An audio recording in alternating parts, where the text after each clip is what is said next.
coy.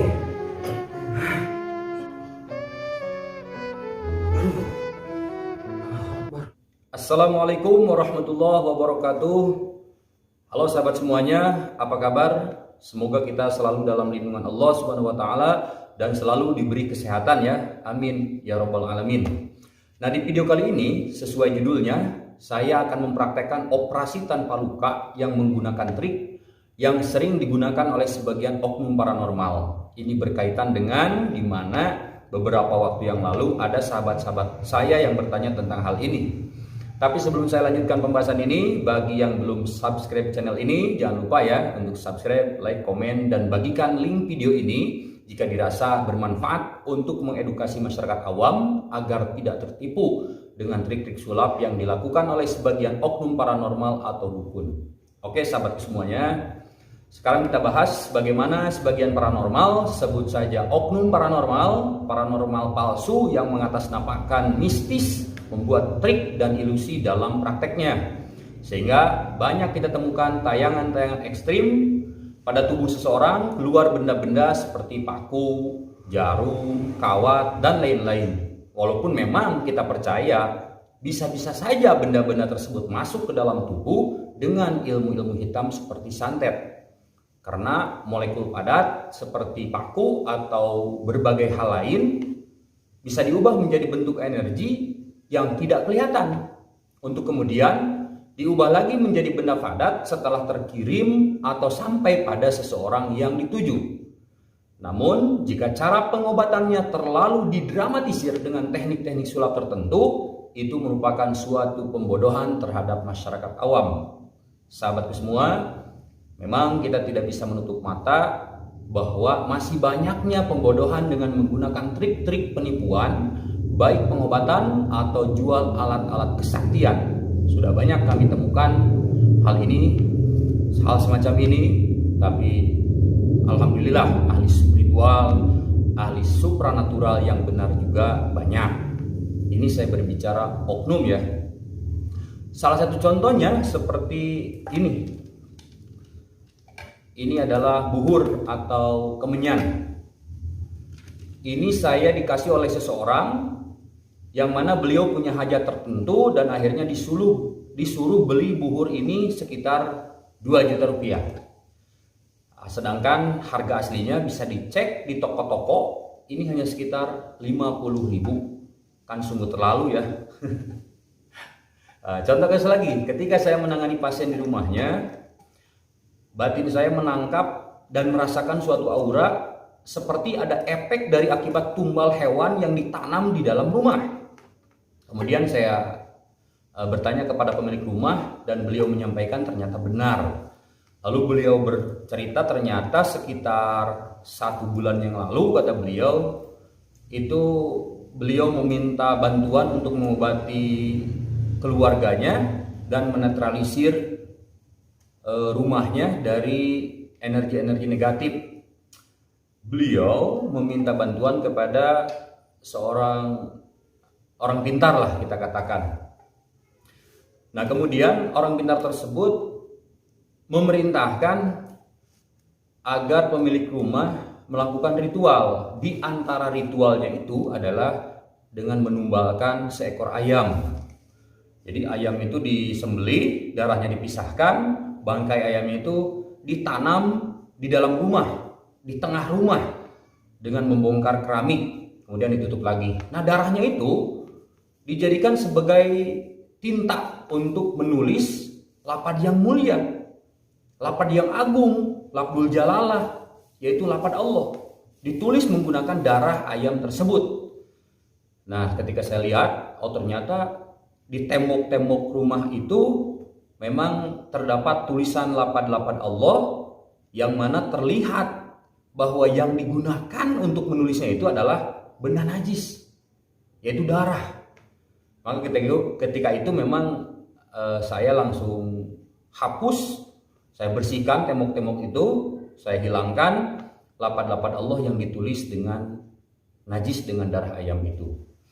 Selain daripada itu, ternyata ada juga menggunakan beberapa potong bambu kuning yang ditanam di dalam rumah, masih di dalam rumah, itu di tiap sudut-sudut rumah. Nah, seperti itu. Itu berapa yang ditarifkan oleh orang pintar tersebut? Cukup mahal ternyata ya. Itu harganya sekitar 6 juta rupiah untuk melakukan ritual itu. Dipatok dengan harga 6 juta rupiah. Memang harga yang cukup mahal ya. Nah, sahabat-sahabat semua yang dirahmati Allah Subhanahu wa taala, hal semacam itu banyak kita temukan. Bahkan ada juga oknum yang ketika ada orang berikhtiar mencari kesembuhan dan mencari solusi untuk sebuah permasalahannya, meminta bantuan kepada oknum tersebut, itu dikit-dikit dibilangnya santet, dibilangnya penyakit kiriman, dikit-dikit dikaitkan ke mistis, dikit-dikit dikaitkan dengan jin. Jadi jin ini ya dikambing hitamkan, kasihan kan? Sakit gigi biasa dibilangnya itu kena santet, sakit kepala dibilang disantet orang, sakit perut dibilang penyakit kiriman tetangga, diobati, diusap, itu ternyata keluar paku, beling, rambut, kan lucu. Bisnis macet, usaha tidak lancar, dagangan kurang laku, itu dibilang dikirimi santet penutup oleh saingan. Jadi ujung-ujungnya ya disuruh beli syarat ini itu, disuruh beli alat-alat untuk menetralisir, untuk perbentengan gaib dengan harga yang tidak wajar, mahal. Nah, dikhawatirkan jadi justru bukan menyembuhkan pasien, tapi akan membuat pikiran-pikiran psikologis pasien menjadi takut. Akhirnya akan melemah pikirannya, justru malah tambah sakit. Saya sendiri ketika penanganan ruqyah sudah menemukan kasus-kasus seperti ini di lapangan, sering bahkan. Hati-hati sahabat. Jadi ada orang-orang yang padahal dia tidak kena santet, tapi karena punya anggapan terkena santet, ada berita dari ABC dan takut santet, akhirnya dari dia agak sakit jadi sakit, dari tadinya sakit biasa jadi sakit parah karena pikiran negatifnya itu. Banyak loh orang seperti itu. Sahabatku semua, kita lanjutkan. Di sini nanti saya akan membongkar triknya supaya para sahabat memahami permainan dari para dukun atau paranormal palsu yang pengobatannya menggunakan teknik-teknik sulapnya. Oke, langsung saja. Sekarang kita praktekkan. Tapi ini hanya sebatas menambah pengetahuan Anda. Jangan ditiru. Sekali lagi, bukan untuk ditiru. Kita lihat prakteknya. Oke sahabat semuanya, sekarang saya akan mempraktekkan trik sulapnya ya. Jadi biasa pasien itu disuruh berbaring, nanti yang mau dikeluarkan apakah lewat perut, leher, punggung, kaki atau lain sebagainya. Dan disediakan pula wadah-wadah untuk air. Jadi sebelum proses, biasa sebagaimana proses pada umumnya, area yang akan dibedah itu dibersihkan dulu ya. Mau pakai tisu, kapas, nah, kan gini ya. Atau ada yang menggunakan langsung dengan tangan, oles-oles ya. Disterilkan lah, istilahnya disterilkan. Jadi seolah-olah alkohol atau air biasa. Nah setelah itu, jika darahnya mengalir nanti,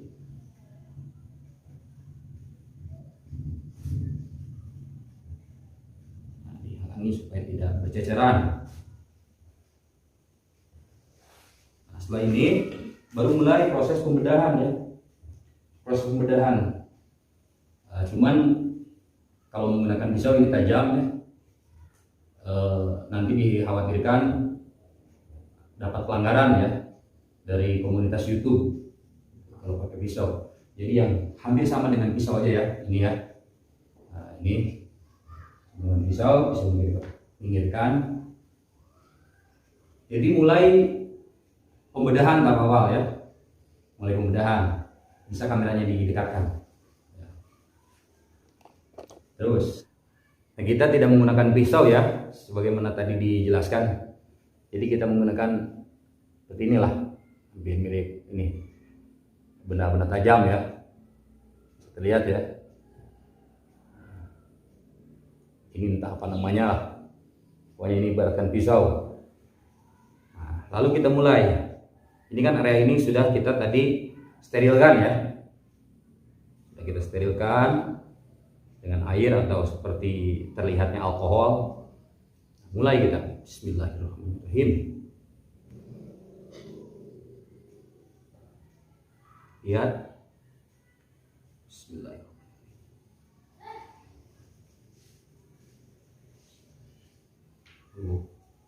Ini seperti sudah terbedah ya. Nah, sudah terbedah. Kita mulai tutup ini, mengangkatkan sesuatu yang ada di perut.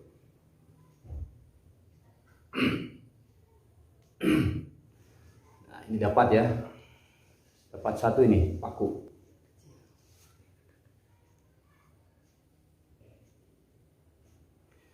Kasih lagi.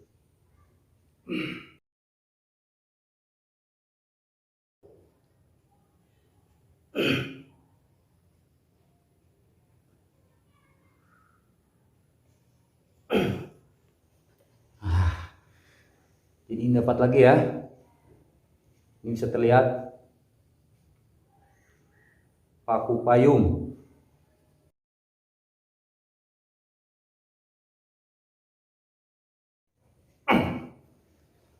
Dapat lagi ya, sebuah paku.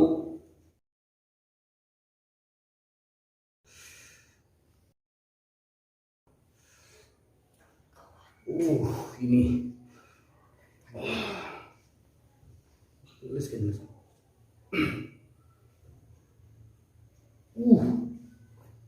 Kawat coy.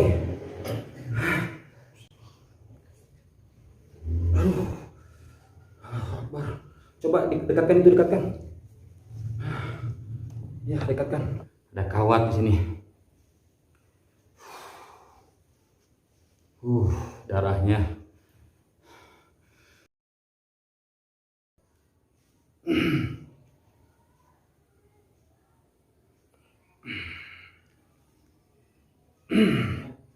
Ini kawatnya kita kumpulkan. Nah, kita akan lap dulu dan akan bacakan dulu mantra-mantra supaya ininya bekas lukanya rapat kembali. Tolong ambil air dulu, air mineral.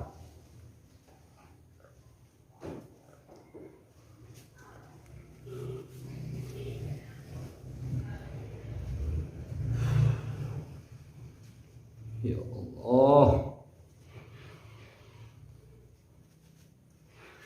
lukanya.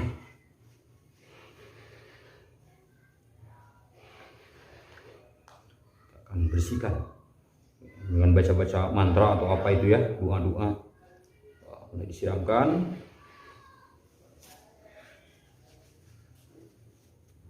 Bismillahirrahmanirrahim.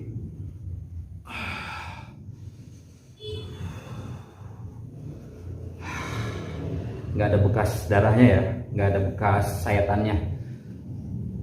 Gimana, sakit? Oh, enggak ya, cuma sedikit aja agak geli ya. Enggak, tapi penyakitnya hilang, gitu dibilangnya, sahabat. Penyakitnya katanya hilang. Nah, dan kita pertunjukan hasil dari operasi tanpa bekas, tanpa luka.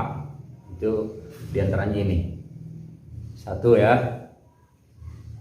kawat panjang tadi kan, pas ditarik itu panjang.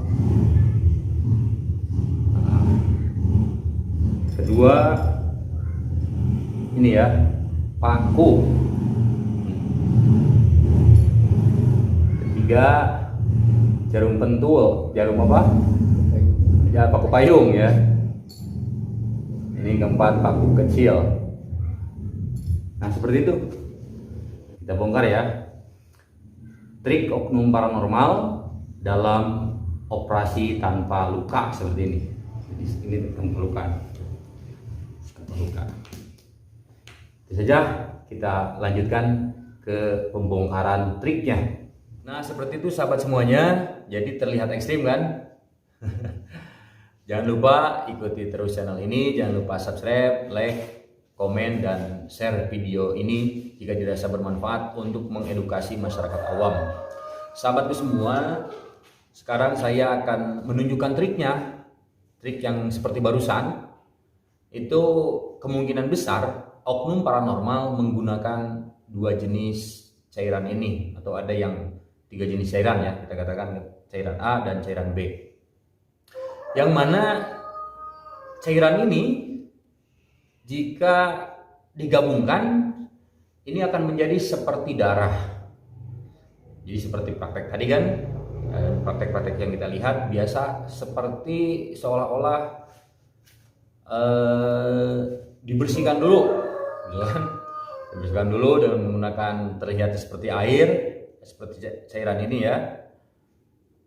Jadi sebelumnya misalkan seperti air dikemangkokkan kalau tadi kan, terus dilumuri seperti seolah-olah membersihkan. Kemudian alat yang digunakan ini pakai cairan yang satunya lagi.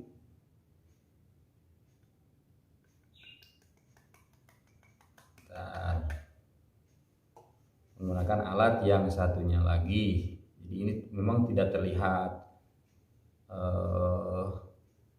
menggunakan sesuatu dalam triknya.